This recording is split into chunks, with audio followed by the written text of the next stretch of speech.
ఇది రూఢిగా నమ్మదగిన వార్తేనా? అవును ప్రభు, ఇది నేను స్వయంగా విచారించి ధృవపరుచుకున్న వార్త. సరే, ఆ పిల్ల ఎక్కడుండేది ఏమైనా తెలిసిందా? ఆ విషయం ఇంకా తెలియదు. కానీ ఈ రాత్రి తలకోన కొండల మధ్య లోయలో విప్లవ సంఘం సమావేశమవుతుందట. అక్కడికి ఆమె వచ్చి తీరుతుంది. నల్లత్రాచు కూడా అక్కడికి వస్తాట ప్రభు. ఓహో,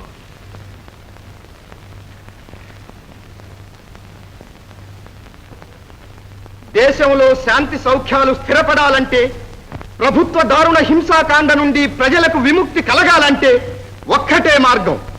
ప్రజాకంటకుడైన ప్రతాపసింహుని పరిమార్చాలి.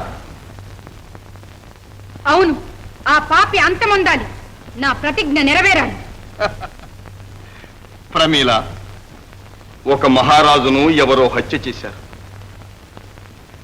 మీ అన్న వంటి అమాయకులు అనేక మంది అసువులు కోల్పోయారు.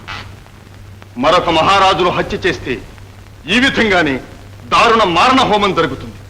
ప్రభుత్వ దౌర్జన్యాల నుండి ప్రజలను కాపాడాలంటే మనకి ఒక్కటే మార్గం. ప్రభుత్వాన్ని ప్రతిఘటించగల బలం మనం సేకరించాలి.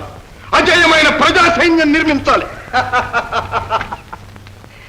గోటితో పోయేదానికి గొడ్డలి కావాలంటున్నాడు ఈ మొనగాడు. ప్రజా సైన్యాన్ని సేకరించేలోగా ప్రభుత్వం ఈ విప్లవ సంఘాన్ని రూపుమాపుతుంది. అప్పుడేం చేయాలి? పరదేశీ మహారాజుని సంపదన్నట్టయా?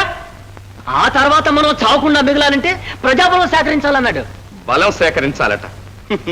ఇతడేం సేకరించడానికి వచ్చాడో తెలుస్తూనే ఉంది. ఊరు పేరు తెలియని ఒక మాయావి మాటలు నమ్మి కర్తవ్యం మర్చిపోవడానికి నేను మట్టి బుర్రను కాను. చూరసేన, ఆటే నోరు పారేసుకున్నామంటే బుర్రవుడి మట్టిలో పడుతుంది. కొంచెం నిదానించండి. ఒకళ్ళ బుర్రలు ఒకళ్ళు ఊడగొట్టుకోవడానికా ఇక్కడికి మనం చేరింది? ఇప్పుడు మనం తేల్చుకోవాల్సింది ఒక్కటే.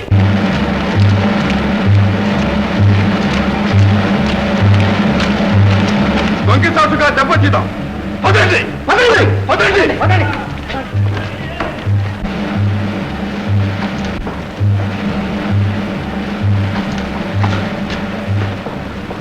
ఎక్కడా విద్రోహుల దాడే కనిపించడం లేదే? దొంగ విధవలు ఈ కొండల్లోనే ఎక్కడో దాగి ఉంటారు ప్రభు. ఏమైనా సరే ఈ రాత్రితో ఈ విద్రోహుల పీడ విరగడైపోవాలి. అన్ని వైపులా ఈ కొండను గాలించి వెతకండి. సింహకేతు నీ అటువైపు, గజేంద్ర నీ ఇటువైపు, వీరబాబు నీవిక్కడే ఉండి కనుమదారి కనిపెట్టి పొంచి నిలబడు. వీరబల నీవు నా వెంట నడు.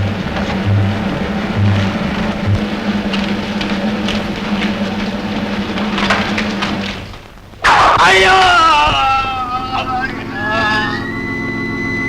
అడుగో నల్లతాతు.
జమీన్ రక్షించిన ఆయన ఆ చండాడు ప్రచండుడి ఎత్తు పారిపోతున్నాడు.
Ah.